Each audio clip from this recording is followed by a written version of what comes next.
So I want to go through just a couple of slides really quick to explain how the headright system worked, especially as we start talking about Jamestown. So we went through these couple of slides together. And so here I'm going to move my screen over maybe this way, over by Pocahontas. Okay, so English colonization efforts attracted a comparatively large number of male and female British migrants, as well as other European migrants, all of whom sought social mobility, economic prosperity, religious freedom, and improved living conditions. These colonists focused on agriculture and settled on land taken from Native Americans from whom they lived separately. That's a really big point.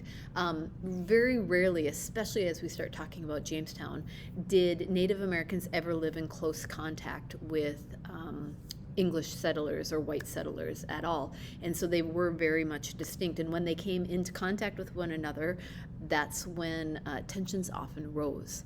So I do want to talk about Jamestown. A good year to kind of put here is 1607. So we look at Jamestown and the founding of Jamestown in this kind of period of time in 1607. And by now, we're talking, a lot of people are coming for that social mobility. If you went to Massachusetts Bay Company, which we'll also talk about, it was probably a little bit more for religious freedom, but there were also a lot coming for an economic prosperity, like a new life, if they could find it. So, what else can I tell you about Jamestown? Oh, you should maybe write this name down. A guy named John Smith. John Smith was had kind of been the leader, if you will, he was a very strong leader of the Jamestown colony, and he was really pretty bold and brash, and he bluntly said, if you don't work, you don't eat.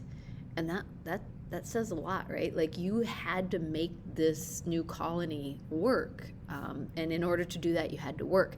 And keep in mind that very first statement there on the thesis, it attracted a large number of males, especially from the British colonies. And so hopefully women came over, but everybody was expected to work. And after this first year, they arrived, they settled, and after the first year, they went through a really, really difficult winter. In fact, you can see it on that upper picture in the top corner. It was a time called the starving time, and a big portion of the people died because the winter was so harsh and they just were not prepared for it. So they went through this period of time known as the starving time. And if they made it through that, the next few years after that were better, but it was still not definitely an easy life. And keep in mind, they did not live in close contact with Native Americans who would have known the land very well, who would have understood how resources could have been obtained. So this was a tough life. You didn't come here thinking everything was going to be easy. I really wanted to, before we talk about John Rolfe, because I should say, John Smith got booted out of Jamestown fairly quickly. He was not well liked, partly because he was so brash. He was a very strong, bold leader, and so he wasn't in Jamestown very long. But before we get to John Rolfe, I really need to talk to you about the headright system. And the headright system, you'll notice here, this is bolded. The headright system is this new kind of like, you remember when we talked about a joint stock company, how a joint stock company, like somebody would fund you, like a king or a queen would fund you, or somebody kind of up in that upper class would fund you, and then you'd take a chance on it, and you would, probably make it and then send back proceeds. Well, the headright system is that idea, but on a lower level. So essentially, you found somebody who would pay for your passage from England, let's just say England, from England to, let's say Jamestown, let's say Virginia. And so somebody is willing to like pay for the passage of somebody to come there and work. And then in exchange, if you were willing to be that guy to pay for that passage, you got 50 acres of land. Well, now this is a big deal.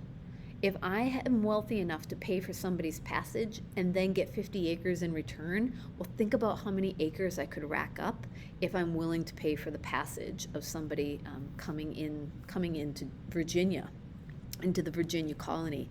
So the headright system becomes a huge deal. A lot, especially young men, a lot of young men come over through the headright system. Now I need you to keep that into consideration. They're coming on in the headright system, and they have to work, right? Like, you have to work. They are basically saying, I'm going to work here for a certain number of years, usually about 7 years. And now I'm kind of sneaking into what's called indentured servitude. But what I need you to realize is a lot of, especially young men, took the chance at this opportunity, and it did bring a lot of young colonists, especially some even families, but a lot of young colonists over with the headright system. But eventually this is going to lead to a lot of unemployment, a glut, an excess of indentured servants, and we're going to see that this becomes a problem after a time. Now, Jamestown is 1607, right? The headright system is beginning after that. I don't have a year, but the headright system lasted for, I'm not going to say 100 years, but a strong probably 50 years. John Rolfe, you should know that John Rolfe kind of came in, if you're familiar with the story of Pocahontas. He married Pocahontas. He bred this type of tobacco, and especially in Virginia, this tobacco just boomed. It was a huge, huge deal. When we get together in class, we're going to talk about how tobacco became a cash crop, and that literally means it was making a lot of money for the Virginia company. And then you're going to sell that back. Now, in this whole mix, please keep in mind that there's always going to be this kind of tension that's continuing to build between Native Americans and between indigenous people and European colonists coming over. Okay, so that's the only slide I need to get with you today. We will continue to talk about indentured servitude and how eventually this headright system is going to kind of come back and really make a wrinkle in what's going on in Virginia. All right, till we meet again. See ya. Bye.